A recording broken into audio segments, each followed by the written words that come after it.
conference preview time. We're going to give you all the names. Got to keep an eye on both for the regular season, for the NBA draft, and we're starting out with the Big Ten. Let's party.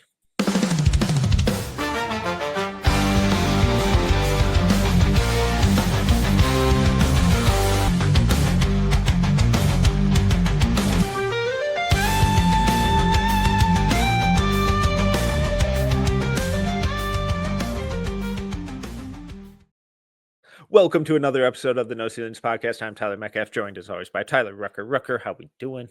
I'm doing better now that I'm speaking to you, Mr. Metcalf, and the basketball sickos out there. We're approaching 50 days, Metcalf, till college basketball, till draft season is back in our hearts, and less than that till NBA camps around the corner, it feels like. It's a magical time of the year where you're like, take a deep breath because it's all coming back to me. Shout out Celine Dion. How are we doing, sir? Fantastic. Hanging in there, enjoying the weather, enjoying the summer while it lasts, and as you so artfully described, rapidly dwindling away. But, you know, as that summer dwindles away, that means basketball's right around the corner.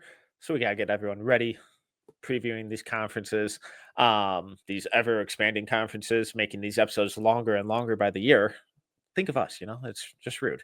But we're going to be running through every team in the Big Ten. We're not going to necessarily dive into specific team concepts and X's and O's and everything like that, but more so focusing on players to keep an eye on, returners, incoming transfers, some freshmen that we really like, notable names to keep an eye on all season, both for college basketball purposes and NBA draft purposes. And we're just going to run down in order alphabetically. So if you're here for a specific team, that's what timestamps are for. Go check them out. They're a magical thing. You can skip ahead and then come back or just hang out the entire time. Either works. But before we do that, quick bit of housekeeping. Ton of stuff up at NoCeilingsNBA.com per usual. Steven had his really fun Ryan Kalkbrenner award piece go up this week. I had a piece on Michael Brown earlier this week. Paul McNeil is either going up Friday or early next week. I don't know. One of those. Keep an eye out. NoCeilingsNBA.com. Best way to make sure that you don't miss it. Just subscribe while you're there. It's free. What else am I missing, Rucker? Oh, Steven and Jams did a really fun episode diving through some of their incoming freshmen that they are really intrigued with, and then Corey and Albert did a 2021 NBA redraft. Yeah, a lot of positivity from Raptors fans on that one. So go check that out. People loved where Scotty Barnes ended up. A lot of stuff. The team's starting to get the itch. This is my favorite time of the year because I can feel it from the text messages I'm getting from you guys and talking to each other in our Slack channel and everything. I could feel everyone's eager to get going. We're just had our big No Ceilings team meeting. We're planning out everything. We got a bunch of people coming on board too that we're excited to announce. So the gears are starting to fire up. The engines are fired up, and it's going to be a very fun year and a lot of fun content that is prepping behind the scenes right now to be unleashed when it's that deadline or that countdown is getting close. It's 40 days. People will be hearing this. It'll be less than 40 days until the NBA regular season starts. And I think we're at 53 days till college hoops. So, man, it's going to be here in the blink of an eye. So I'm pumped. All right. Well, we got a chock full episode. Let's just rip the Band-Aid off. And we're going to start with Illinois. They obviously lost Kasper Siakishonis, Will Raleigh to the draft. Trey White transferred. Merez Johnson transferred to Michigan. Returners, Tomislav Ivicic, Kylan Boswell, Ben. I apologize for pronunciations. It's going to be a long episode, folks. I promise it's not. I'm trying. Ben Hummerkiss, there it is. Are their biggest returners, but then also incoming transfers. Two of the bigger ones, really impressive transfer class with Andrei Stojakovic coming in from Cal and Zvonimir Ivicic, Big Z coming in from Arkansas, previously Kentucky, Tomislav's brother, family ties. And then some notable freshmen, Brandon Lee coming in, four-star recruit, Mihailo Petrovic from overseas, and David Mirkovic from overseas. Where do you want to start with Illinois? I kind of, I think Tomislav's the big one here in terms of like the one that could really make a splash for as a draft prospect, because I think me and you have talked a little bit behind the scenes of like, hey, the big class might be lacking a bit of a hammer when it comes to like not just the depth, but like the star power, or really just to like really leave a mark. But I kind of wanted to shift from that first, because I think this is a really exciting year to watch Stojakovic. I think this Yeah. is a big year for him. I thought last year at Cal, he was starting to take that step. And there was a time of the draft cycle where I was like, hey, we're getting to a point where this conversation might be getting interesting of like, if he can keep this up and stay hot a little bit, maybe he could be a this year or a late riser. I think that was right before he went against Miles Bird and the Bird experience. And they both had a very tough shooting game. But now he's going to Illinois. I think this is a prospect that when we saw in person a couple of years ago, we were like, hey, he looks like he could be a multi-year college player. But now going from Cal to Illinois that junior year, like it's shaping up to where he really could be a name that starts to buzz early, because we know he can shoot it. His dad was an unbelievable shooter. And if he can be consistent, I think the size, the shooting ability, the feel for the game could make him an interesting. Oh, okay, it's time for us to talk about Stojakovic this year. What are you thinking? And I do think he's one of the more fascinating names because that shift in his play from his freshman year to his sophomore year, going from Stanford to Cal, it was a total transformation in terms of playing winning basketball and doing the little things. And his BPM jumped from minus 2.3 to 4.0. That's a huge leap, coinciding with his usage rate skyrocketing to 26.5.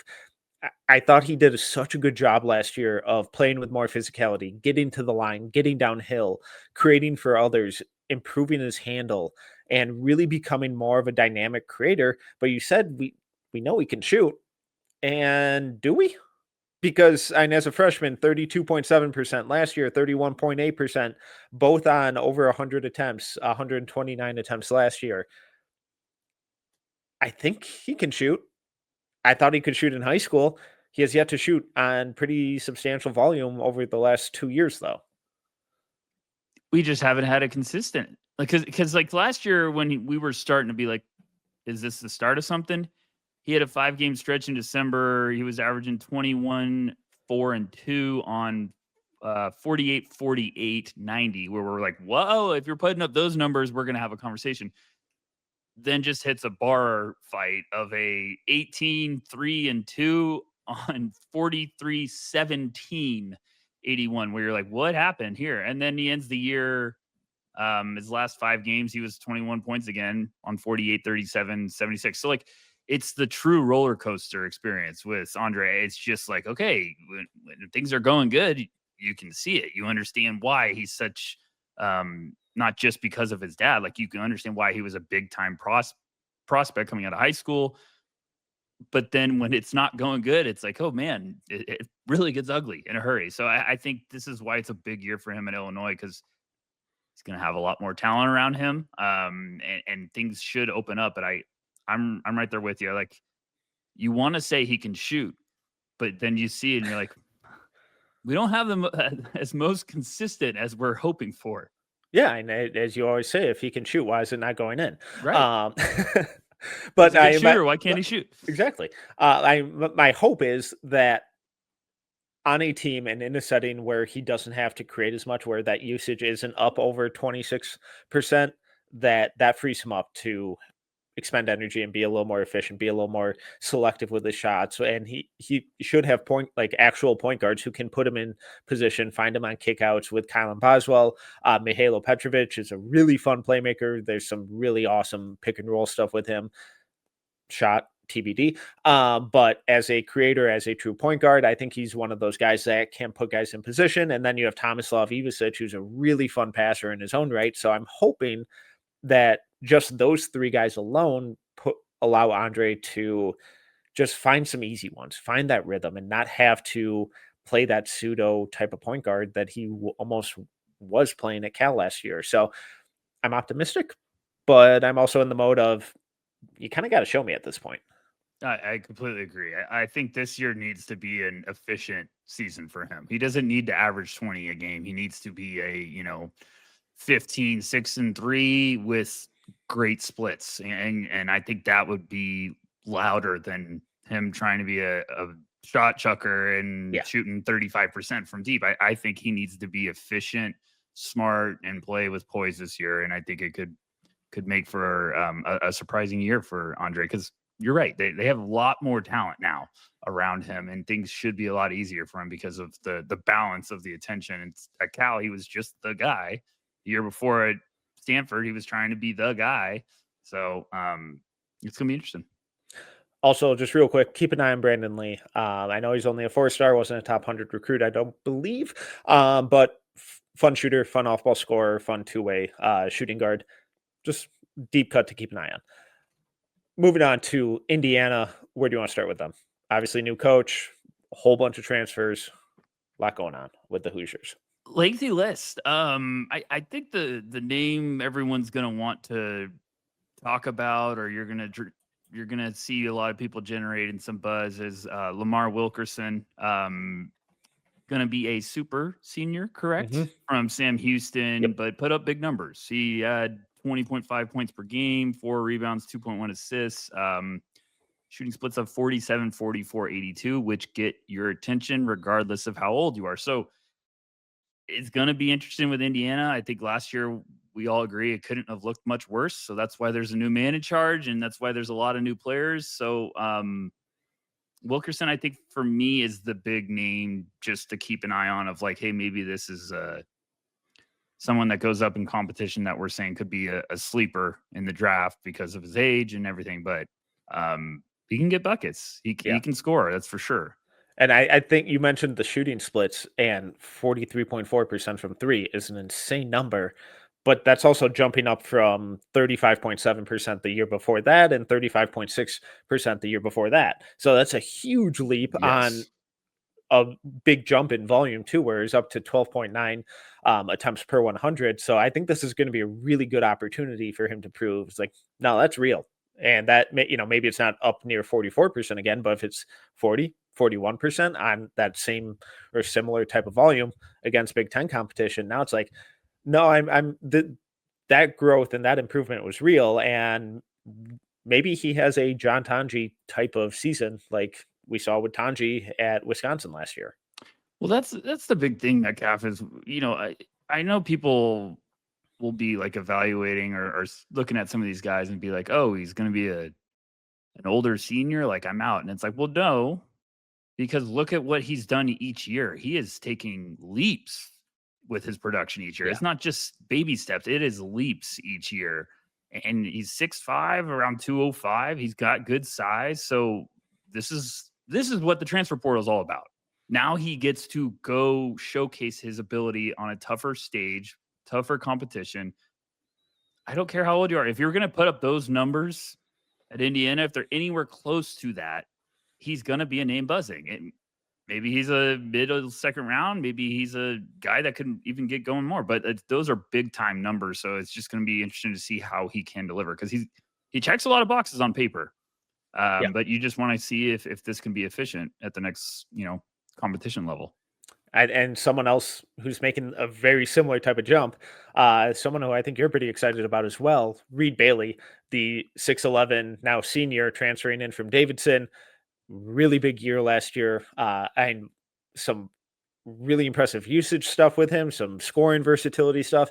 But what really continues to pop with me is the assist rate. And last year, it jumped from 11 to 25.3 with a turnover rate under 16 both of those seasons. So he takes care of the ball, really smart passer. And I think Indiana could run some really fun stuff through him.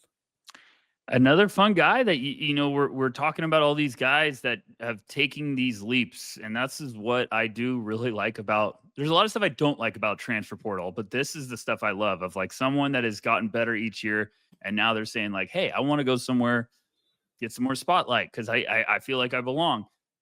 Reed Bailey could play, man. And it's one of those players you watch and you're like, I don't know if this is going to be an NBA guy that's playing every night, but this dude can play basketball. Like, he knows how to play the game. He's at Davidson, who's 6'10", around 230, 240, but just crafty. Good feel for the game and can do a little bit of everything. So I think Rich Stamen, shout out Mavs Drafts, was one that kind of turned me on to read. Maybe it was right after this year's draft. I was like, okay, yeah, I'll check it out eventually. Then I watched, of course, months later, and I was like, okay, Rich, you were onto something. So just another name. Like this is the fun stuff when a new coach is taking over at a program, because you get to see kind of where they've been scouting, where they've been keeping track of some players. And I think, Wilkerson and Reed Bailey are two interesting pieces with this team. Yeah, and I mean, we kind of buried the lead in terms of one of the biggest names coming over, tightly associated with the new head coach, Tucker DeVries. Where are you at, Tucker? I'm just kind of in the boat of I just hope he stays healthy all year. Yeah, I just get healthy, stay healthy. I saw our good friends Field of 68 are there interviewing all those guys, and Tucker even said, like, I've had 3 surgeries on both of my shoulders, so I'm finally healthy for once. And it's like, that sounds painful. It also doesn't sound like a good thing for a shooter, but he should be very fun for Hoosiers fans. Tucker can play. Yeah, he can play, and if the medicals check out, even as him as an older prospect, I would absolutely take a flyer at some point, because he can shoot and he's tough. Yeah. Just stay healthy. But, smart player. Yeah. Smart player that can shoot it. Those guys always get a chance in my book at the NBA level. If you have good size, can shoot it, and you're tough, yeah, I'll take a chance on you. So he should have a big year, Metcalf. He should be pumped up too. Like, you want to play at Indiana. Like that's gonna be fun. So he should be pumped up, and he's gonna be trying to light the net on fire. Yeah, and so someone who else, or another guy I'm really intrigued by, is Trent Sisley, incoming freshman. Their top recruit, I believe he finished as like the 61st recruit in the ESPN 100. Kind of a similar type of player to Tucker, whereas and in high school he was basically playing center, some power forward, but undersized big. More of that for really smart and intriguing team defender, but then the floor spacing, the shooting with him, really quick release. He had some really fun pick and pop stuff in high school, spotting up in the corner, combined with the rebounding, the team defense. Not sure how much of an impact he actually makes as a freshman, just because of how many upperclassmen transfers they have coming in. It's going to be a tough road to minutes for a young guy, but intriguing guy long term. Anyone else on Indiana? A couple transfers for me. I'm keeping my eye on this year. A pair of incoming juniors, or they were sophomores last year. That's how it works. Pair of 6'7" wings. Nick Dorn, who was at Elon. Mm-hmm. Little bouncy, little skinny, but he's got one of those shots from outside that's just gets light. You don't want to leave him open. He's kind of got that. Volume. Yeah, he's got that old school jump shooter, like long load, but like loads up and it releases like a sniper at the top of his shot. It's funny, but it's you better not leave him alone. So it's one of those guys I was watching. I was like, his numbers don't match how good of a shot he has. Like, so I want to see if maybe he could be one that's a little bit better with not as much volume. And I know I'm going to pronounce some names wrong too on this episode. So Josiah Miles, who's at North Florida, another guy I'm just keeping an eye on. They had some fun transfers. This is why we love this, because now it's like, hey, 6'7" sophomore. Now he's going to Indiana. Interesting. And I feel like I did that dance a couple times and got my attention. But this is every draft class we ever do. And everyone should know this. From being with no ceilings, we're getting ready for year 5. Every draft class features someone that comes out of nowhere that we were not ready for. And Metcalf and I are doing these previews only because we don't want to be surprised. No, I'm kidding. But this is why we do it, because you're like, someone's going to take a big step this year. Someone's going to get on the radar and cement themselves. We saw Jaden Ivey, Keegan Murray. There's guys in every class. So I think this is a year where some names could pop. And I think another guy important to note, who I almost forgot about, Sam Alexis, transferring in from Florida. Disappointing year at Florida, but had 2 seasons before that at Chattanooga, where he was really fun. Some awesome interior defense, rebounding, rim protection stuff from him. So if he can kind of regain some of that confidence, stay healthy, and get some minutes, I think he just provides a really nice kind of foundational cornerstone for the Hoosiers on the interior. And then one other, You're in your Josh bag right Harris. now. Yeah. Josh Harris transfer from North Florida. Um, and another guy transferring after his freshman year, always tough, but similar 6'8" forward, really physical, not going to pass a whole lot whatsoever, but solid interior finisher, big time rebounder. One of those guys that can muck it up. All right. Anything else? No, give me. Let's move on. If we say one more guy, someone is going to comment and be like, "You guys are just naming the roster." It's like, yeah, that's what happens when you get a ton of new players in. So that's what we're trying to help with. And gosh. when a team has literally an entirely new roster, that's bound to happen. Okay, let's move on to Iowa, who also almost has an entirely new roster and new head coach. Obviously, big headliner, Bennett Sturtz, one of the most intriguing point guards in the country, one of, if not the top transfers in the country, transferring in from Drake. Where do you want to go with Iowa? I want you to set the tone here, because I don't know if we should start with Sturtz and just talk for an hour, or if we should talk about everybody else and end with. So let's start with Sturtz, because I think, like, right now for me, he's a top 20 guy in the draft. He would have been a first rounder for me in the draft this last year. But I also get him transferring, and I get why NBA teams probably wanted him to go back for another year and transfer up in competition, because doing it at Drake, no offense, is different than doing it for 30 games in the Big Ten. So I'm really, really excited. I imagine we'll see similar levels of efficiency, but I'm really curious to see how he holds up throughout conference play, throughout the regular season, and how he handles the different levels of physicality, athleticism, and just game speed. I watched Sturtz when I was like, okay, I was doing the film edits for, all the YouTube guys out there that absolutely love it. I was doing the highlight stuff, and then we were getting ready for the tournament. I was like, I might as well get a Sturtz video done. And man, that was one of the more enjoyable films I did last cycle.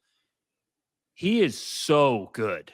It is ridiculous how good he is. And I think even though he's older, he's going to be a senior. I think this was a brilliant decision by him to just I think he could blow up this year. I think he could shock some people with what he can, because he's checks a lot of boxes. I think the $1 million question is, how does the toughness, how does he hold up strength wise? Because he's good size, around 6'4". He could shoot it from another state. He has crazy playmaking vision, and just talk about just like a devil with the ball in his hands. He toys with defenders to get you just all out of the place and it's not just him trying to get a shot. He tries to toy with you to give him a passing window. Like, he's really smart. So, and he's also got some really quick hands defensively. I don't know if it's the gambler mode, because he's trying to hide himself. I have to go back and watch the film. I don't, you know what I'm trying to say? Like, I think some guys I think are it's really a little good. more like, it's kind of like how Reed Shepherd was at Kentucky, where the hands were really good, but like the actual physicality and deterrence is questionable. But when the hands are that good, it covers up a lot of other warts.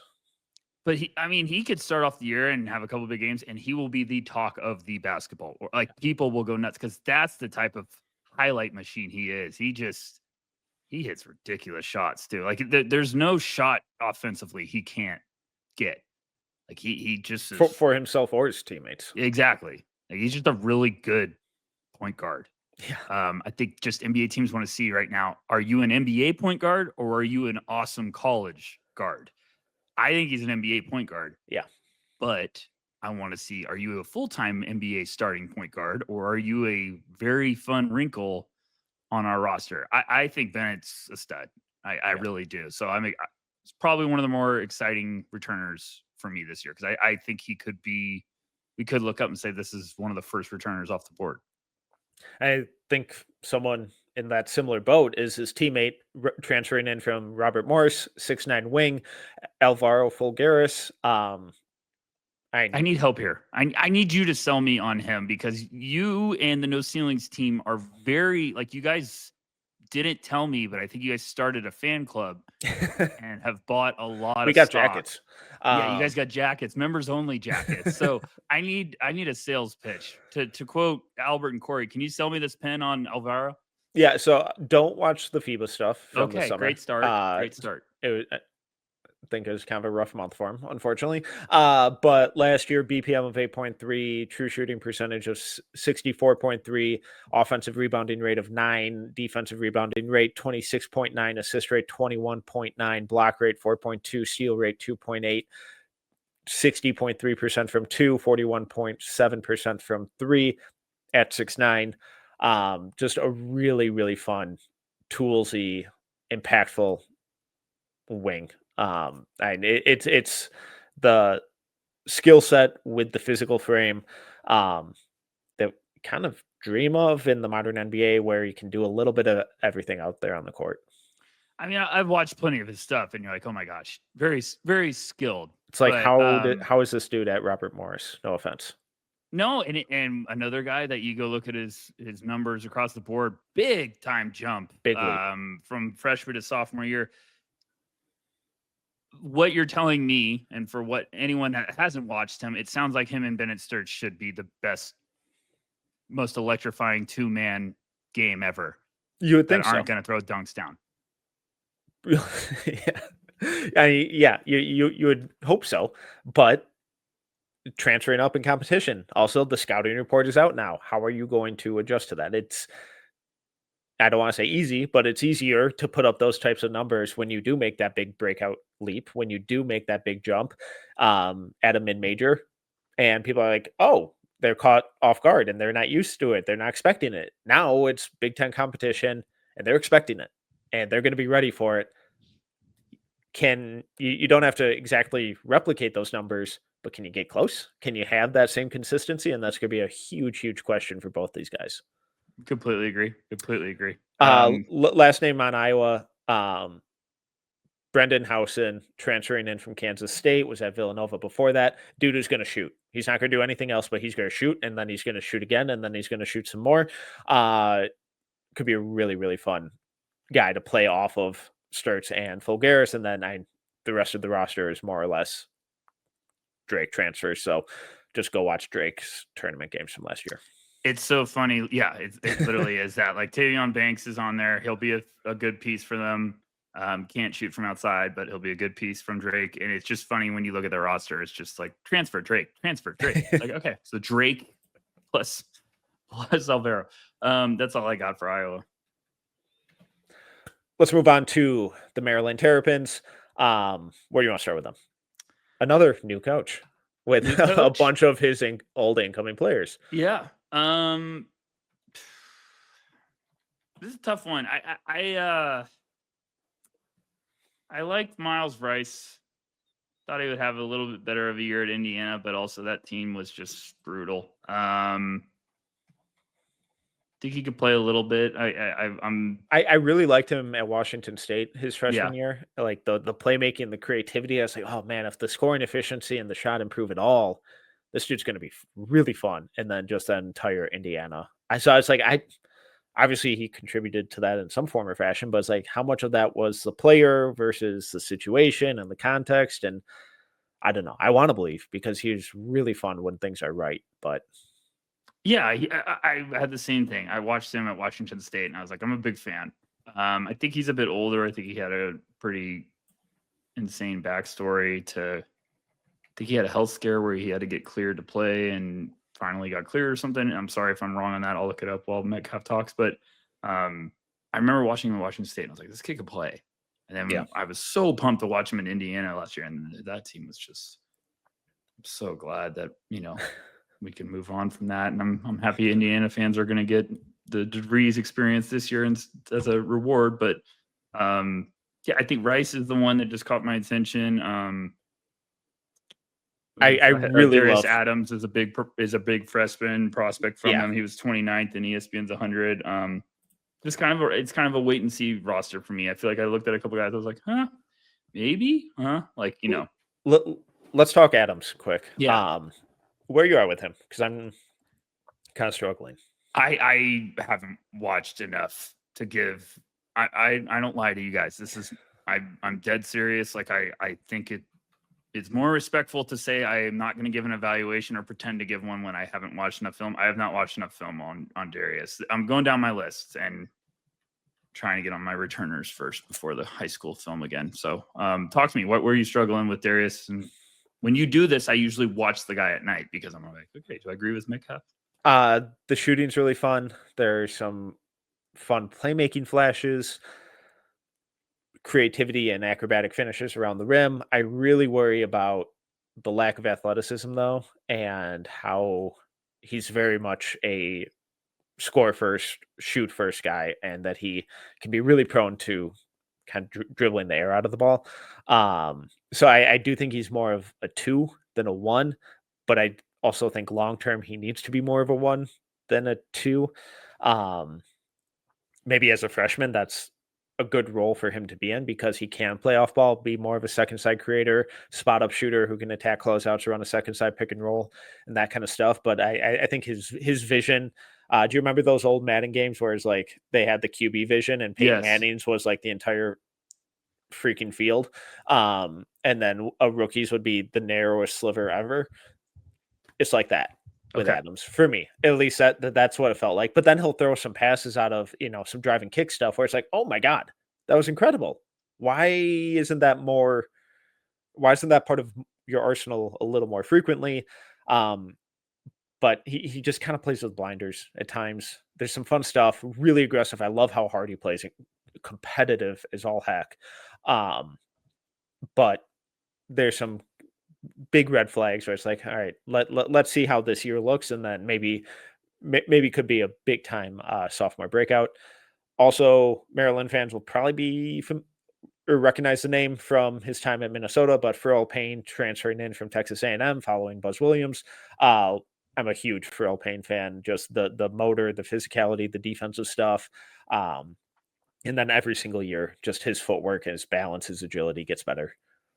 Yeah, I liked your Adams breakdown. That sounds like a Maryland guy that, I'm not saying typical, but it's like that sounds like second year he figures it out, and there you go. That's everything's coming together. But there's a lot of really fun stuff to his game. Yeah, shocker, for a McDonald's All-American. But I have a lot of questions too. Yeah. It's going to be a tough team when you lose your big superstar, Derek Queen. I feel like it's always a year of like, okay, now let's try to find a roster. We can start building some depth. But any other names? Or that's all I got for Maryland. Yeah, that's all I got for Maryland. Okay. Sorry, guys. There's a couple of these teams where you're like, really pulling here, but and they have a bunch of A&M transfers in, and I feel like we know who a lot of those guys are. But Isaiah Watts was kind of a fun volume shooter transferring in from Washington State, but we'll see. I'm just curious to see who takes over the point guard role for that team. But Buzz Williams is a heck of a coach and does a really good job of instilling a culture. So we'll find out. Let's move on to Michigan. Obviously lost Vlad Golden, Danny Wolf to the draft. Roddy Gale Jr. returning, Namari Burnett returning, Will Cheddar, LJ Kaysen, I think could be in line for a huge, huge breakout year for him. The flashes last year as a freshman were really fun. And I think he could be one of the bigger breakout candidates this year. Do you want to save Yoxel for the end? No, we can talk about it. We'll talk about all these guys. This is a fun team. I have a lot of thoughts. Well, I'll give a quick shout out to your LJ case. I just saw him at Dame's camp, and I didn't feel like he had the greatest camp, but like he kept having moments where I was like, "Oh, this kid could play." There's some stuff there. There's some stuff here. I was just like, "There's something here. It just needs to get unlocked on a more full time." But I was like, "There's some stuff." He kept flashing. So when I was like, "Oh, Michigan, yeah, here we go!" Like, good place to be. So that's gonna be another fun one. But Yoxel's. Man, I keep just looking at my big board and trying to kind of put the pieces together for a preseason big board, which is always really fun. And I just keep looking at Yoxel and I'm like, man, even though he's going to be one of the older upperclassmen in this class, I really do feel like he's got a chance to climb in a hurry if he can produce at Michigan early on. What are your questions with him? Because I think Michigan had arguably the best transfer class in the country this year. We'll get to the other guys, but Yaxel was the headliner there. It's tough for me because the type of player Yaxel has a weak spot for me, and obviously it'd be a little bit more dependent if I had an NBA team and it was a roster like, oh, I really need this piece. This is the piece we're missing. And I understand teams are always wanting to draft upside. You want to get used, blah, blah, blah. But Yoxel just checks all the boxes of like, hey, you know what he is. Yeah. You know where he can help you. You don't have to try to chase an idea. There it is. It's the Family Guy. Like, it could be anything. It could be a boat. And it's like, no, you got Yoxel. You got this 6'9", tough, crazy lunatic that wants to battle and compete. I think he can do a little bit of everything and he's good in a lot of places. He might not be great, but he's really good in a lot of places. Yeah. I think the biggest question for me this year is just going up in competition. I want to see the defense consistently battling, getting on the perimeter. Because at UAB, he has times where it looks like an older brother playing with a little brother on a Nerf hoop, where you're just kind of relaxing until he tries to drive the lane and then you turn it on. And he's got good feel. He's got playmaking. He can shoot it a little bit from outside. I think he also doesn't force it too much from outside. He can play, and he can help an NBA team with his skill set. That's why I'm saying, like, I still think he could climb a little bit because of all the things he has going for him, if that makes sense. Yeah, I know it's the defensive one is the big one for me because like all year, all we saw was, oh my God, look at his defense, like look at his blocks and steals numbers, and they were good. The defensive playmaking numbers were good, but it's like I always came away wanting more, and it felt like he was kind of complacent on that end at times, and maybe that's a result of having to do so much on the offensive end. But it's like I want to see less of the flash and more of the substance, where you're sitting down in the stands and making the rotations on time, and you're not having to come up with a block or a steal or a deflection because you're in scramble mode and having to recover, and you're cutting that stuff off before it even gets to that point.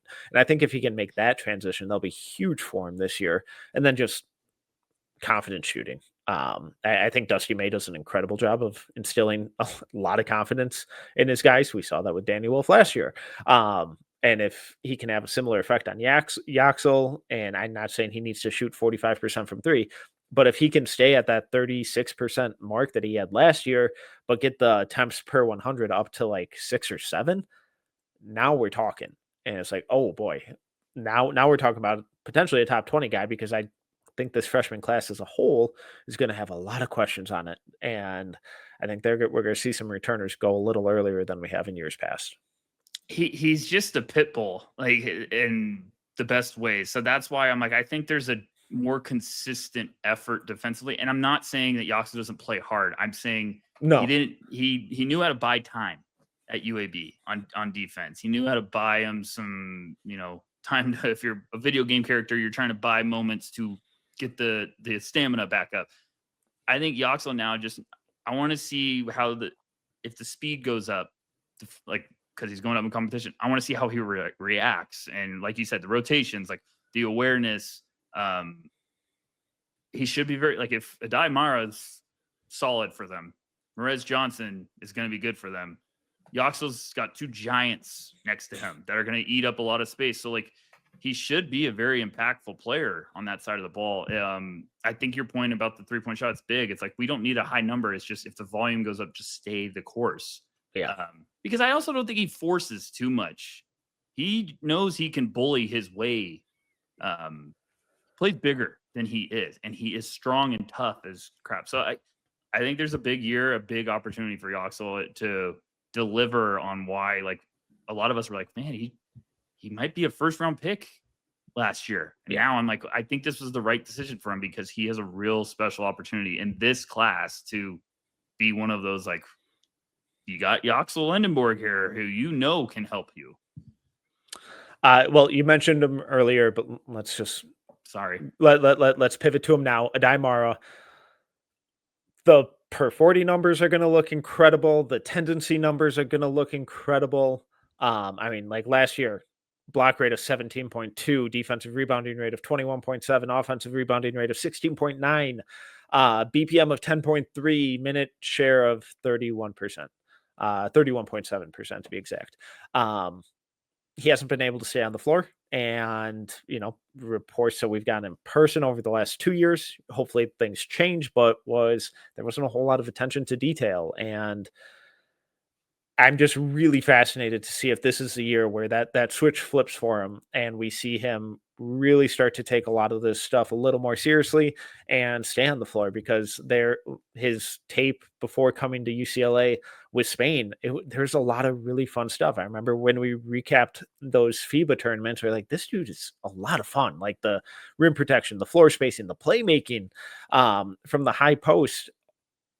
If Dusty May can really get him to hone in and dive into doing the little things and taking care of his body and taking care of the game plan execution, there is a ridiculous amount of talent to unlock here, but he's got to buy in too. This is his best opportunity in terms of like the roster, what he has to do, his role. He's not going to have to do much. He's just got to stay on the floor, and I don't know. It's just, I just don't see it. Do people think he's just starting from day one? What? I would bet Merez Johnson. My hot take is that Merez Johnson's going to be the highest draft pick on this team. I don't even think that's a hot take. I think Merez is going to be. They're going to quickly realize, like, okay, we have to play Merez Johnson. But if Mara can survive Merez and leading up into the season, then maybe I'm going to be wrong, because there's a big weight difference there. But you're right. At FIBA play, we were, oh my gosh, gigantic monster shot blocker with playmaking vision. This is awesome. It looked like Rudy Gobert at times with the ability to throw dimes. We're like, this is awesome. And it couldn't have looked worse so far. Like, and I'm not trying to bash him. It's just like, it has not been there at all. I always joke that maybe it's just playing at UCLA because those are tough conditions, but I think it's a great roll of the dice for Dusty May in Michigan, because if you can get him to buy in, he has bundles of talent. Yeah. It's just, can you, and worst case scenario, if he's your backup big, woo, like that's all you need for a little Morris Johnson break. Like I'm going into the year with no expectations for Adai Mara. Feel great. I went to therapy about it for the last couple of years. I've talked to people. No, anything is going to be a positive this year, I hope. Yeah, and I just beg people, please don't use per 40 numbers when a guy plays like 6 minutes a game. They're misleading. If I played 3 minutes a game right now, I'd look great with my per 40. One assist, get out. Merez Johnson, I think, is one of my favorite breakout candidates this year. I remember when we saw him at Hoop Summit, I was like, oh, just another big, bulky, athletic, undersized center. Pass. Like, how he can't space the floor. I'm out. Don't get it. I love this dude. He plays so freaking hard. The defensive versatility, the way he moves his feet, the athletic tools. He's a little bit insane, and that might need to get toned down a little bit, or else he's going to hurt himself again, like he did last year. But I mean, like he had a really good FIBA tournament with Team USA over the summer, playing with AJ DeBonsa and Michael Brown and Cam Boozer and all those guys. I still think he could shoot it too. I know we haven't seen it, and at some point we need to see it. But when I saw him in person during warmups when they were playing Minnesota, and he was really taking a ton of threes, but like game speed, game situation type stuff, where it's like pick and pop, filling his lane in transition and catching and shooting in the corner, like at full speed. It wasn't just guys screwing around before game, putting up shots because everyone does that. It's actual game speed stuff. And it kind of looked good. So obviously we still need to see it, but I think his physicality, the athletic tools, the motor, the rebounding, and the interior finishing and the foul drawing alone is gonna be awesome. Yeah, it's funny because I'm in a weird spot where it's everyone always will be like, "Hey, undersized bigs," and I'm like, "Okay, well, I understand because he's like listed at 6'9", but also if you're 255, are you really undersized?" Like, and I I mean that in a serious way, like because if you could counter that lack of an inch with like supreme strength and yeah, power, can you sort of be like, "Hey, well, if yeah, he has good length, yeah, we could be fine here." So and his I'm his excited. legs are the size of tree trunks. Which is like a serious point. I'm saying, like, I get it. I want every center prospect to be 6'11", 240 of muscle. Yeah, But like sometimes I'm like, well, if he's 6'9" and he's impactful and he also has that power and weight to throw around with length, I think you can make up for it. But I'm excited to watch him. He had a fantastic summer. Fantastic summer. yeah, So I'm excited to see what he can do for Michigan. I think he's gonna be a really big piece with him and Yoxel. and I think Cadeau's playmaking, ball security, more traditional point guard is going to be a huge boon and improvement over their turnover issues from last year. And one of their bigger issues last year as well, shooting. And their two incoming freshmen, Trey McKinney, Winters Grady, have a really good shot to fix those two really big time shooters, scorers. Grady's probably more of a multi-year guy, but Trey McKinney has a really good chance to be an interesting spark plug scoring one and done type of guy. Yeah, I think Cadeau is going to be a fun one for sure. I think a lot of those North Carolina guys, I'm always wondering if like, hey, it was just bad situation or fit with the whole roster and how many talented guys they had. And I think Cadeau has shown the ability to be a really talented playmaker and table setter. I think he's a good college point guard. I think this is a big year for him too. Mhm. So I think it's a fun fit. He should be great with all that size around him. It should be more of a traditional good system for Cadeau. So I'm excited to see what he can do. And then I like McKinney a lot. Yeah, He's top 20 prospect in the country. He's a bit of a pit bull build on the perimeter, but he can shoot it. So I think there's going to be some fun intrigue with him early on. If he gets hot from a couple games, people might start buzzing about him as a prospect for this year. I want to see kind of the rest of the game, how it comes along, because we saw him in person. He can yeah, shoot it. yeah, There's no doubt and he about will, that. He can shoot. and he will. uh, very willing to shoot from outside, but I just want to see what's the in between game look like. Winters Grady, I agree with you, talented, but a couple years for me, I think. Yeah. Okay. Sorry to spend 15 minutes on Michigan. Go blue. You had to do But it. they have a Go lot of blue. talent. Yeah. Moving on, in-state rival, Michigan State.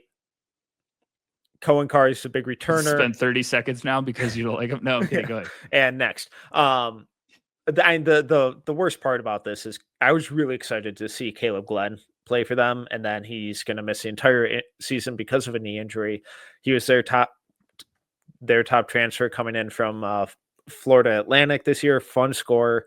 Hopefully he gets well soon and is able to come back next year because he's a fun player. But then two top 100 recruits in Cam Ward and Jordan Scott. Where do you want to go with the Spartans?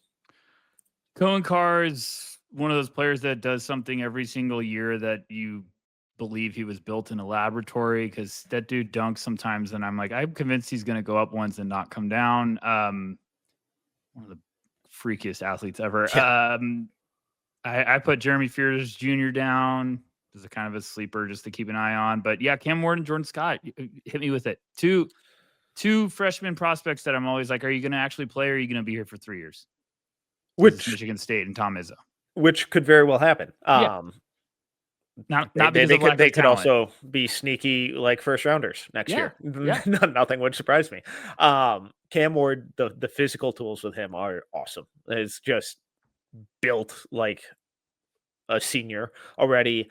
Some fun pop, some fun passing flashes, solid handle in the open court. But I need to see what he looks like when he's not overwhelmingly the best athlete and biggest guy out there on the court. Jordan Scott is a guy who I think is really going to outperform his recruiting ranking. He ended up in the 80s on ESPN, but kind of a funky shot mechanics. It goes in though, especially off the catch. He shot 40% in AAU last summer on 80 attempts. So solid volume, long range, really confident with it. But then you see some of the defensive versatility both on and off ball, the length, 6'7" freshman, really creative connecting passer as well. I think he could be a guy who is a sneaky name to keep an eye on. Maybe not this year, but definitely next year at the latest. Cam's definitely the one I'm keeping an eye on because he's, 6'8", 225 as a freshman. You have my attention, and I do have to put this, Metcalf. We don't ever say that we root against anyone, but I see his bio on his website says he's a Packers fan. Oh, so off the board. Might move him off the board. Kidding. But no, I mean, he was also, his high school profile was he was 6'7", 205. So now he's 6'8", 225. You're like, okay, he was telling the truth, but that's very eye-opening if that's true. But yeah, I think it's going to be another Michigan State team that you're watching and like, is this another team full of dogs that are somehow going to just still make it to the Sweet 16? Probably. They do all the time, or is there going to be someone that pops pretty early? We're going to wait and see. All right, let's move on to Minnesota. Another Big Ten team with a new coach, Nico Medved, coming in from Colorado State. Ton of transfers, handful from Colorado State. Isaac Asima, I think, is the biggest name in terms of returning because he's kind of the only one. But I also think he could be in for a really big year. Every time that I got to see the Gophers in person last year, his game really popped. He didn't always put up the biggest numbers, but he was just one of those guys that was out there and knew how to play. Really good defender, smart passer, just smart player, composed as a freshman. That's not always the case. So he still might not be he's very easily could be a junior or senior or never. But the flashes that I saw from his freshman year were really, really encouraging, and I think I think Gopher fans should be really pumped that they were able to keep him here. Yeah, I put down a couple names, and then I'm gonna give you a shout out on one name that you told me before we hit record, and I think the first time ever we spent like 15 minutes just watching a player in disbelief. So definitely delayed the recording. I wrote Langston Reynolds from Northern Colorado. He's 6'4", 205 senior, 16-5-3 last year on 59, 40, 66. Just want to keep an eye on always. Bobby Durkin from Davidson. Little funky shot. He's got one of those old school, like Bob Cousy era set shots that's like takes a while to get set, but just all of a sudden lightning quick at the very last part of the 4-step process. You can't let him shoot. He could get wet from downtown. So 6'7" junior from Davidson. It'll be a little fun one. I don't think he's an NBA guy, but I think he's a fun piece for Minnesota. Metcalf, you brought a name to the table that got me the most excited for this draft cycle. This was the guy I was looking for, a sleeper that just gets me pumped up that I want to go watch obsessive amounts of film. And oh my gosh, you found one. So tell everyone about Mr. Nehemiah Turner, please. Nehemiah Turner, 6'10", transfer from Central Arkansas, going to be a sophomore. This dude rocks. Really skilled, fun, versatile interior scorer. A little bit of bounce to him. Needs to get in better shape, but big dude. Awesome passer, really skilled. Just the creativity with him. He feels like one of these guys where, like, somewhere in his bio, it should say, "Oh, he grew up playing point guard and then grew a foot." It late in high school and was a 0-star recruit before then. He's really skilled. He's really fun. Doesn't really space the floor at all. Not sure he needs to because I think a lot of the creativity that they could run with him offensively whether it's from box and elbows, short roll, baseline dunker spot, top of the key. He sees the floor well, and I am fascinated to see what that transition to Big Ten play is going to look like, because his highlight tape and his numbers at Central Arkansas absolutely rock. Yeah, why we were delayed recording is because you asked me, "Hey, have I watched him yet?" And I was like, "No." Like I'm going through my list, and we turn on, and obviously we're guilty. We turn on a highlight mix, and highlights are one thing, game film's another. And we're watching him, and I'm like, "What the heck is this?" Like six. He's not, and we forgot to also mention he's listed at 6'10", 265. He's a dancing bear. He throws dimes. He's got great touch. He could handle it a little bit. Like, it's one of those where you're like, okay, this is actually like really, really interesting. Could be nothing, but it was definitely. And then you go look at, we were looking through his game logs, and like, oh, it looks like first half of the year he was just quiet, and then he got Exploded hot to just end the year. insane. His last 10 games, he was like double digit scoring every game, like big rebounding numbers, a couple of games, blocks, assists, steals. You're like, whoa. I think he had an 80, like his last 9 games, he was 83% from the line. You're like, what? Okay. So those are always the ones I'm looking for, of who clicked to end the year. I'm not putting him in the same conversation, but Jaden Ivey was one that clicked at the end of the year, where everyone was like, we're watching now, because you were starting to figure it out. If you pair that with a big offseason, let's see. Obviously, we're pumping our brakes on Nehemiah Turner, but it was very fun-filled that if anyone goes and watches him, you're going to be like, oh, this guy kind of rocks. Yeah, it makes me watch Minnesota now. Yeah, I'm definitely pumped to more pumped to go see them in person a lot this year. And I will definitely have some breakdowns on him, both YouTube and written over at NoCeilingSNBA.com soon, because his game's worthy of it. Let's move on to Nebraska. Biggest names returning: Connor Esesian, Berkey Buyukdenshell. This team's kind of rough for me. I think losing Bryce Williams is going to be a big loss. I'm really intrigued with the transfer Kendall Blue coming up from St. Thomas. He was a really fun shooter scorer. I got to see him in person a handful of times last year. When he gets hot, he can really take over a game. Little streaky, but very curious to see how he adjusts to that transition. But anyone else on this Nebraska team stand out to you? No.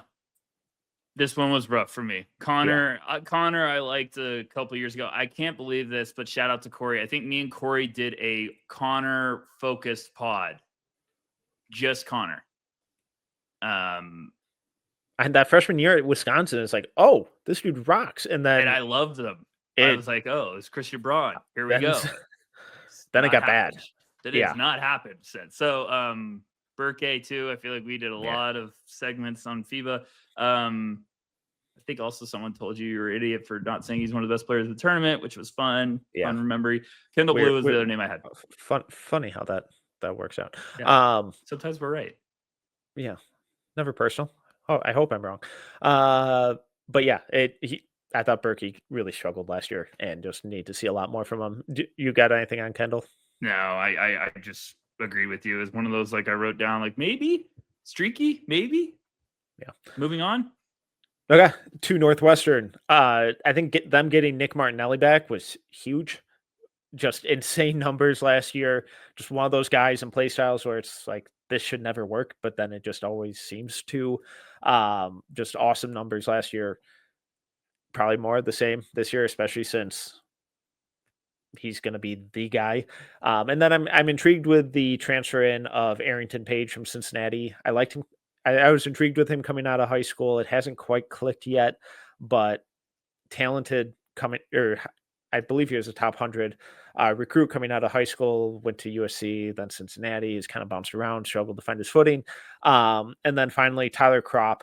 I know he's only a 3-star incoming freshman, but he was really, really good for Argentina in FIBA this summer. I think he's a nice player. That's right. I was He just put up I was big numbers yes, for Tyler Kropp. I remember we talked about him. Okay. All right, got my attention. Martinelli's huge for them coming back. I was even like, okay, Martinelli's going to need to be on my watch list pretty early in the year because I still think there's a lot of tools. I think teams we had heard were fans. We're very intrigued. So I think he'll be one to watch out for. I put Max Green as a guy that I'm keeping an eye on. Freshman from Holy Cross, put up some good numbers. 14-5-3 on 41-38, 70-ish. But at 6'6", 182, a little skinny, but good size. I just want to kind of see what that looks like. But yeah, Northwestern is always a team too. It seems like they get some guys and do a great job of, they might be there a couple of years, but they get the best basketball out of them. Yeah, like we know what Martinelli is, but for me, I think Kropp is the guy to keep an eye on of like, oh, there he is. Mm-hmm.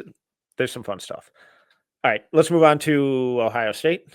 Where do you want to start with Ohio State?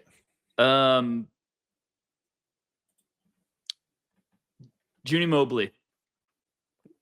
Yeah. Is this the guy that I've been bugging all of you of like, who is your favorite leap candidate? And I haven't been focusing enough on Junie Mobley because I looked today and I was just like, why have I not been like, maybe the answer is right in front of my face. Shout out Corey. He's been, he spent the whole last cycle telling us how good he was, and he is good. I just wondering if this is the year where it's like, this is the leap. He can shoot it. One of the more impressive warm-ups I saw last year, just like a pro, really working on off-balance stuff through contact. He's short, but he's a big dude, really strong, incredible range, and confident the second he steps over half court, maybe before then. But then I think there's some really fascinating playmaking stuff that he has to his game that it's just begging to be unlocked. Bruce Thornton is probably unfortunately going to dominate the ball yet again. I think he's more of just a really solid college player, but I'd love to see the ball in John Mobley's hands a little more, not just from a scoring perspective, but I think he's really quick getting downhill, really fun playmaker, and I hope they showcase him a little more because he's so much more than just a shooter. Yeah, Thornton can play, but I'm with you. That's why I'm not all in on Mobley's going to explode, is because I'm like, well, how's this going to work out? Devin Royal's coming back too. Other than those three, I feel like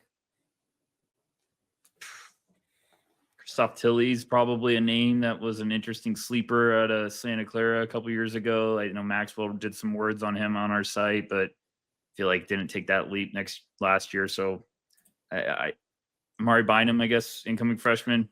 He's intriguing. Big dude, really strong. Little bit of a handle, little bit of ability to space the floor. Not prolifically, but some pick and pop, some trail three stuff, and then the ball skills to attack closeouts in those situations. So I'm definitely intrigued to see what he looks like. There just feels like a lot of redundancy at positions, though, on this team, where it's a lot of the same, which might be a good thing if you're not looking for change of pace stuff off the bench. 100%. Anything else or no? Let's move on to Oregon. I feel like Jackson Shelstad, obvious name to start with. Potential conference player of the year. Awesome point guard. I struggle with the rest of this team though. Really struggle with the rest of the team. Jackson, I absolutely love. I think this could be kind of a year of Peyton Pritchard, where it was just kind of like, oh, he's that dude. You're really having to deal with Jackson every time you go play Oregon. Can Kwame Evans figure it out? The tools are there. I have one single share of Kwame Evans stock left. I will not sell. I refuse to sell. I won a lot of radio contests because I refused to get off the line. I don't know, Mick. This team's just tough. I mean, there's a lot of names that are interesting on paper, but I just feel like there's like, woof, I don't know how it works. Like, I do feel like this team's going to go as far as Jackson Selstad is going to tell them. Nate Biddle, I guess we should have brought up. Yeah, he's a solid college player. Solid Put up college good player. numbers. I don't see it necessarily at an NBA level. Maybe some fringe two-way minimum stuff. Is he Had a like good year last 25? year. He'll be a super senior, I think. He had to get permission to go back, right? People are like, how is he allowed to go back? He may have. Yeah, it'll be his 5th year. And then F.A. Vatan coming out from overseas. Yep. A little more offensively focused, some interesting skill stuff there. But yeah, I struggle to get as excited about Oregon as I feel like I should. We need a name, where it's like, hey, you're transferring up. It's like, oh, that's great. But we need a name for guys that just keep transferring to different powerhouses. The Sean Stewart Award. I'm not trying to be fun, but like he went Duke to Ohio State to Oregon. Yeah. Does he just want to be playing football? Because he's got good taste. He's a freak athlete. The athleticism with that kid is off the charts. I still like it. It's just tough. I don't know. This is a tough team. I don't know how it's going to fit. I don't know if I like the Sean Stewart transfer with Kwame Evans still coming back. I thought Kwame might have been a guy that got out of Oregon. I have no idea. So this team is really confusing to me. Can't wait to watch it. Anything else? No, let's go to Penn State. I think this team could really struggle this year. Not because they don't have talent. I think they're just going to be really young. Obviously losing Ace Baldwin, Yannick Konen-Niederhauser, tough. Caden Mingo, incoming freshman, I'm intrigued by. Low chaotic, multi-year guy, but there's some really fun tools there with his scoring, his motor, athletic tools, playmaking flashes. Just needs the game to slow down mentally for him a little bit. Here we go. Here's me making a fool of myself with name pronunciation. Sasa Siani is going to be a junior. He's 6'9", 240 from UIC. He's originally from Slovenia. 9.9 and 7.6. He's only averaged 1.3 assists last year, but you watch some of his stuff and like he's got some really fun vision. So he might be a fun piece. Do I think he's going to be Jokic? Absolutely not. But I think it was one of those names I was watching his film and I was like, okay, there's some fun stuff here. He might be a nice little piece, but other than Mingo, it looks like it's one of those years for Penn State where you're probably like, let's try to develop these guys. Let's try to get some talent. And feels like a gap year. Yeah, gap year. They had a pretty good year last year when it came to like some big names, Ace Baldwin, Yannick, but seems like a gap year. Well, it's definitely not a gap year for the Purdue Boilermakers, who kind of have title or bust expectations. This team should be loaded. Trey Kaufman-Renn returning, Braden Smith returning, Fletcher Lawyer, Daniel Jacobson, and then really fun transfers coming in, and Oscar Clough from South Dakota State, Liam Murphy from North Florida. Where are you at with Purdue? Purdue's one of those teams where you kept hearing all summer, off season, whatever you want to call this, of everyone just being like, this team's so good. This team's so good. Then you go like look into their roster and you forget about like 3 guys that they have. Like you're like, oh gosh, like this team's a really good college basketball team. This could be a really tough team. Why don't more people like Trey Kaufman-Renn as a prospect? I'm intrigued, but why? I feel like whenever we bring him up, I think you might ruin your day. And then I feel like there's another couple of people that are just like, I don't see it. But like I've watched him a couple times. I'm like, he's tough. He's nasty. Is there another leap he could take to be like, oh, okay, I could throw a flyer? Yeah, and the rebounding is really fun. I think for me, I need to see a little more defensive stuff from him. Not that he's bad, but like if we're talking NBA level, I'm not sure that I can get. I'm not sure how he plays because I don't think the rim protection is good enough, and he can't space the floor. So I'm not sure how he fits in necessarily. Awesome rebounder, incredible interior finisher. I think really, really good college player. But if we see that defense really take a step up, or the floor spacing really take a step up, which I don't think we will, on the first one. But for me, it's more so how does he fit into an NBA rotation? Well, like could he be Arizona Wildcats Keyshawn Johnson? I'm not sure he's athletic enough, and Keyshawn shot from outside. Shot or shot well from Shot. outside? Okay, shot. You know what I'm trying to say, though. I just am trying to. I'm like, hey, on paper, 6'9", 240. But then Keyshawn had that freakish bounce where he could like rotate from the weak side and be that defensive disruptor. I get it. It always just seems like every time I watch him, I'm like, second round at some point, I would throw a flyer. Yeah. Like I'm not talking about like a lottery guy. No. Summer league and fringe guy because he's productive and he's skilled. Like he's a good player. I just don't know to what extent. The team's a wagon. Whoever did it, it seems like someone made their target list of like, I'd like to get a shooter. I'd like to get this. I'd like to get this in the offseason. And they got all of them. Yeah. Like, it seems like someone had a really good vision and was a mad scientist architect and trying to find this. You get, Murphy's going to be your little floor spacer with size. You get Oscar Clough to be some versatility and size in the paint.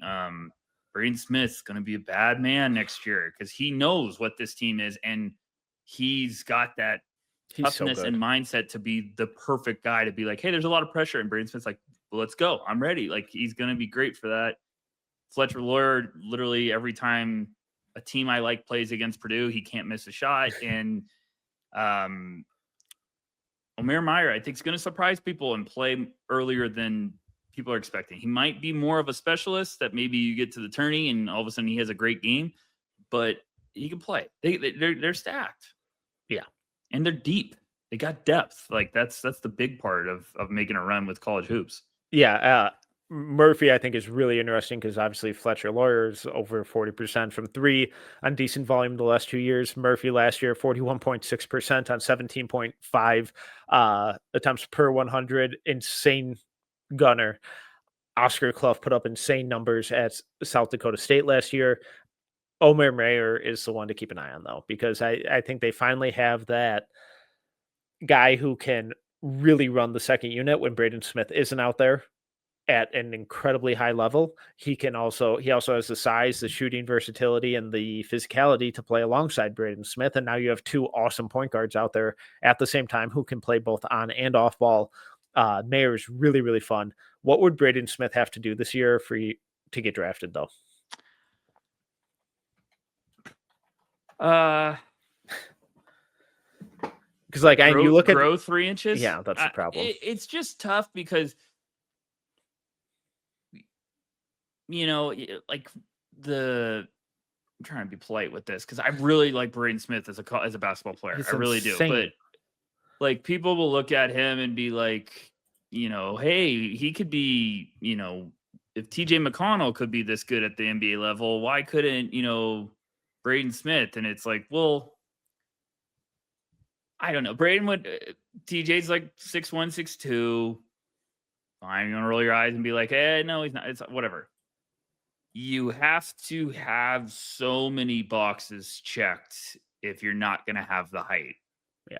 And let's point the elephant, you're a white point guard going to the NBA level. You have to really have a lot of boxes. So you got to shoot it. You got to have toughness. You got to have a little bit of psychopath in you of like, I'm always going to be an underdog. So I have to just be ready to go to war every night. I think that's what is so underrated with TJ McConnell, because I'm just comparing small guards that played a lot of years in college. Peyton Pritchard, psychopath.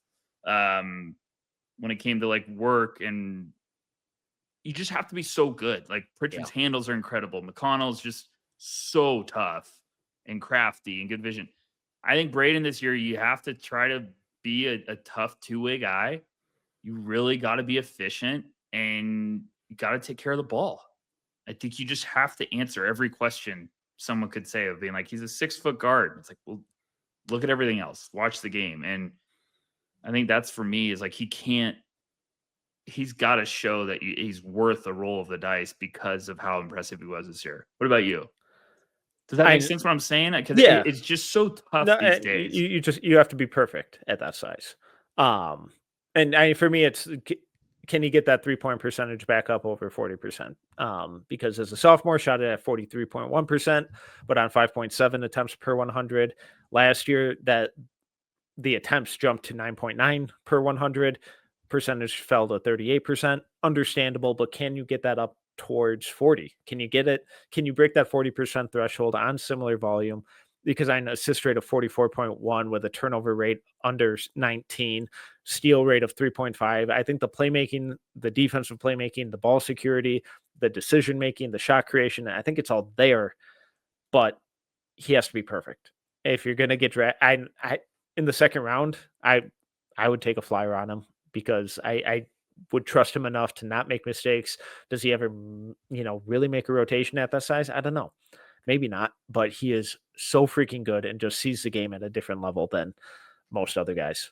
I just my last thing, because I do think the TJ comparison is perfect. Like TJ, his senior year was 10, 4, and 6 with 2.2 steals on 49, 32, 82. Did not get drafted. Yeah. So like you have to be good, you have to be efficient, but also like TJ McConnell, because he had those low numbers, like the Arizona team was stacked. Yeah. Like they had a really good team his senior year. They had 4 guys that had NBA experience. Their 5th was Caleb Tarczewski, who played college for 15 years. And then they had like a bunch of good depth pieces on that roster. So like, I think you got to run the show, but you got to be exceptional in a lot of areas. And you've got to be efficient. I agree with you. I think if they have a very lengthy run and he has a good year, he's absolutely worth a roll of the dice at some point in this draft, because Braden Smith can play. He's tough, but it's a big year for him because he's going to understand the expectations that Purdue has. Let's move on to Rutgers. This team's no, we don't need to. Let's just skip. Incoming transfers. Maybe this is the year that things click for Bayfall. The only real interesting name for me is Chris Nwuli. Apologies on pronunciation. I'm sure I butchered that. But top 50 recruit from ESPN on that dynamic prep team from Dallas, who I think took second at Geico Nationals, but played with Jaden Toombs and Jermaine O'Neal Jr. Really fun, athletic, defensively focused wing. Plays like a madman out there. Awesome motor. Some really, really, really tremendous defensive versatility and defensive playmaking stuff with him. Gets to the rim a lot. Fearless attacking downhill. Gets to the line. Can't really shoot, unfortunately. But there's some fun mid-range scoring stuff to his game, too. He's the only one that I get really intrigued with, unfortunately, on this roster. Yeah, it's a tough year. It looks like a gap year. I think there's some freshmen that you're like, hey, maybe not one and done, but maybe this is some guys that could really pop, and we're keeping an eye on for next year. Tariq Francis is a transfer to keep an eye on. He can really light it up scoring wise, but I think the efficiency's got to be taking a big jump. I ask myself every night, is this the year Bay Fall puts it together? He hasn't even been able to get minutes. Is he third team? Is he a 3 and 3? Yeah. Oh man, that might be my phrase. 3 and 3. Oh gosh. Okay, moving on. UCLA. Whole bunch of transfers, both in and out. Donovan Dent, though, is the name in bright neon that I'm most excited about with this team. I love Donovan Dent. I'm like 2 games into the season, he has big game. I'm gonna be like, enough is enough. Can we start giving this man some respect? Because like, probably the best passer. Yeah. I think he's one of the best facilitators in the country, and no one talks about him, and it drives me nuts. Dude can play, he can light it up. Would you be more intrigued to draft Donovan Dent or Braden Smith? They both had good years. Probably Braden, because I trust the shot and defense more. I would go to war with Donovan Dent.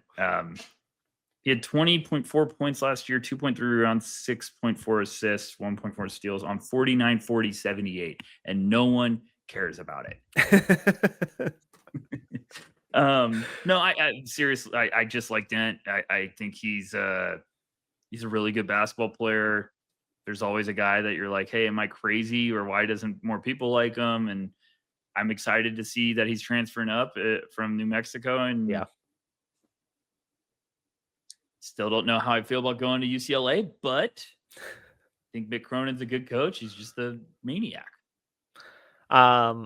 Xavier Booker, another interesting transfer coming in from Michigan State. Another one of these guys where the idea is awesome, but we have yet to really see it consistently implemented. And then Eric Daly Jr.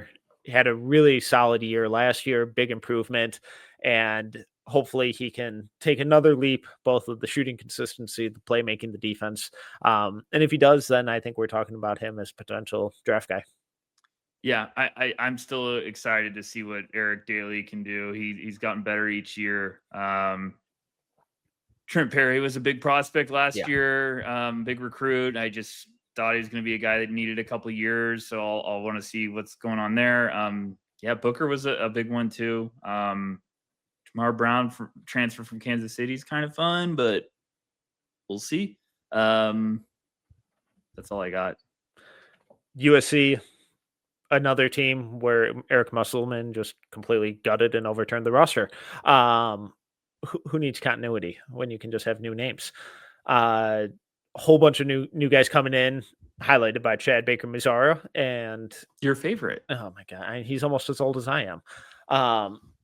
Jacob Coffey, really interesting forward coming from Virginia. He had some buzz early in last season and then just kind of tailed off.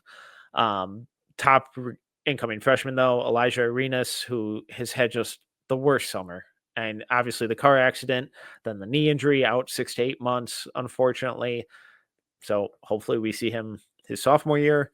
Who knows what we'll see from him this year. And then Jerry Easter, another point guard who's really intriguing. I worry about the shot, but the frame, the physicality, the defense, and the playmaking are awesome. Really good positional size as well. I'm not trying to sound like a jerk here. I'm generally asking, was Elijah, did they announce, because I don't remember off the top of my head, did they announce he's out for the year? Or did they just say all I saw was 6 to 8 months, and that was like a month ago. So sort of hope he doesn't play, because I just don't want to rush back with like. Agreed.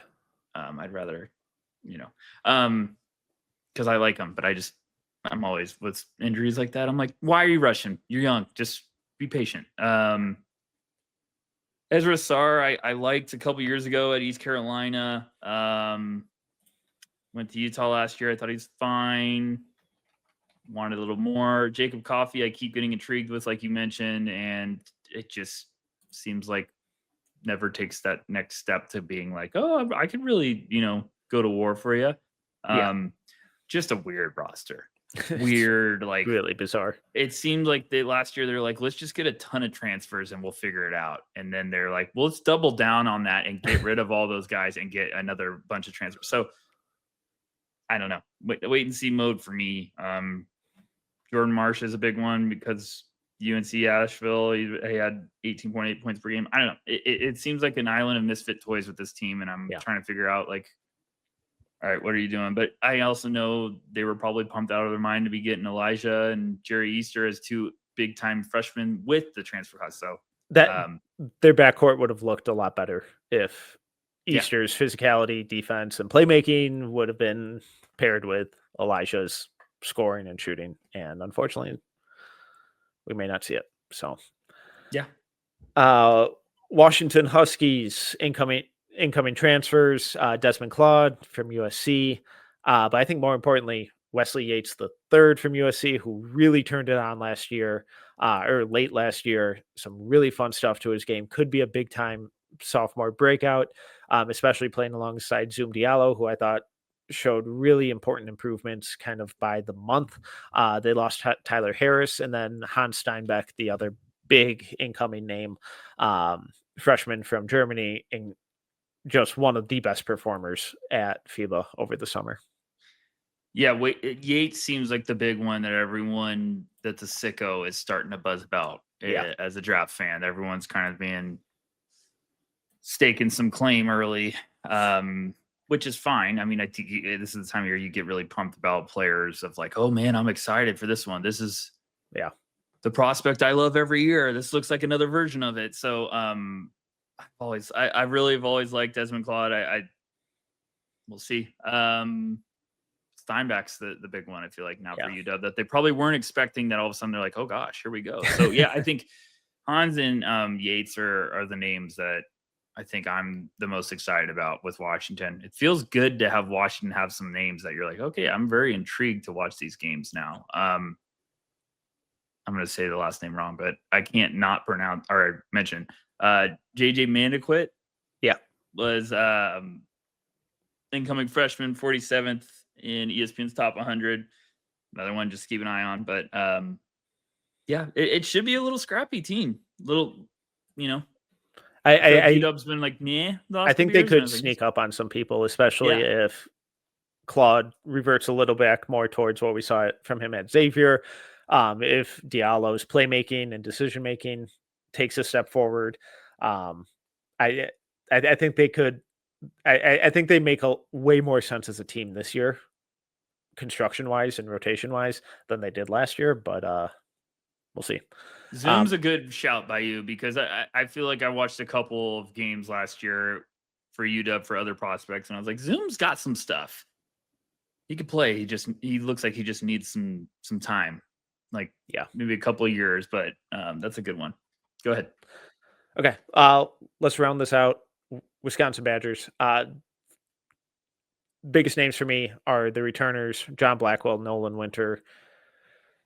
John Blackwell making some noise. Had a really good second half of the year last year. Nolan Winter put up some really impressive advanced numbers. And I think if those two take another major step forward, Wisconsin could be a really solid team, but they might also have 2 top 45 picks.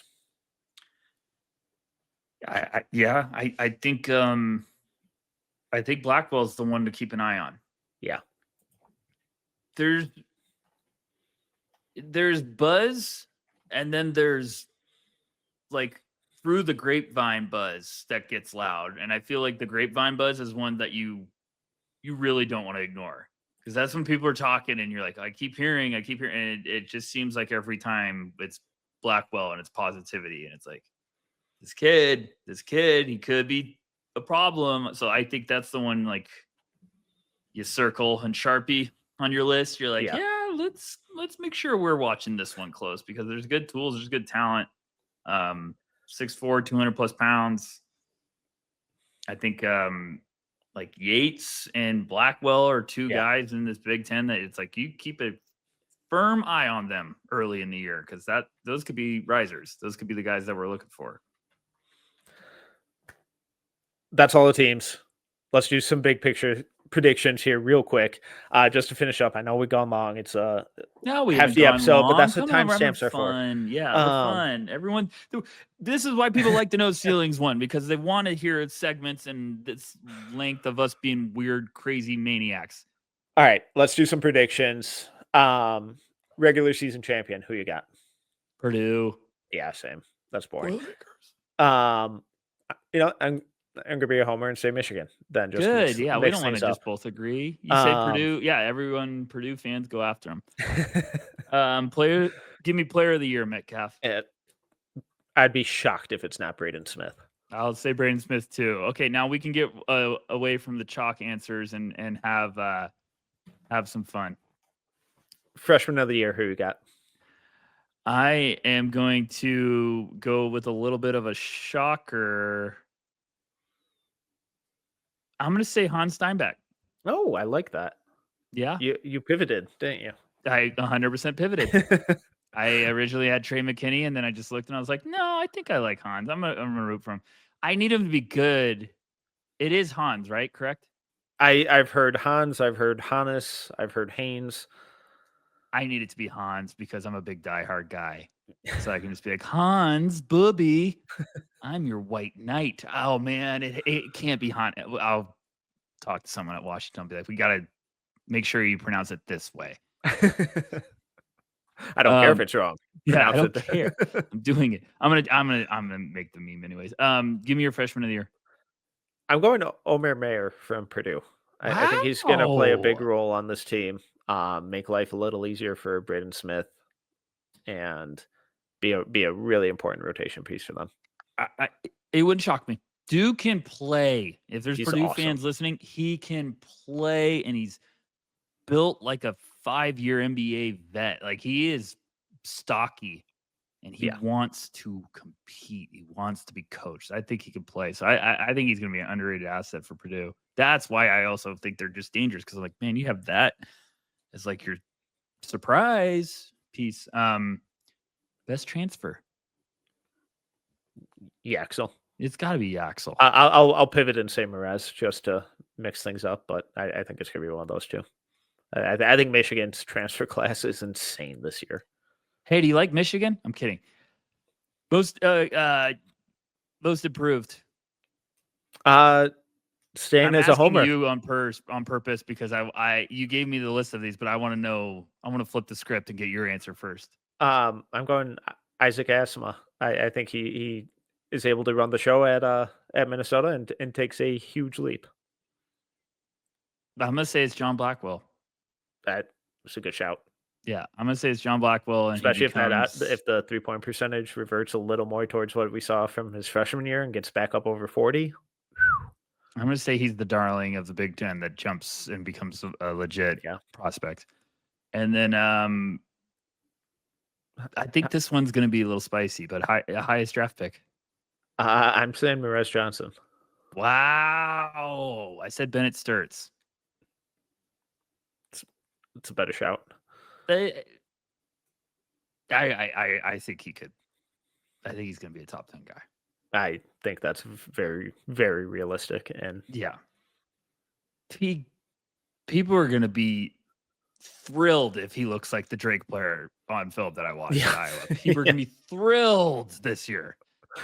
Yeah, if he's doing that against Purdue and Indiana and Michigan State, like people are gonna freak out. I mean, he looks like Nash out there. Like it's big time FU. I'm playing at a different speed energy that I love, but doing it at Drake is one thing. Yeah, doing it in the Big Ten is another. So that's why it's like, hey, if he does this,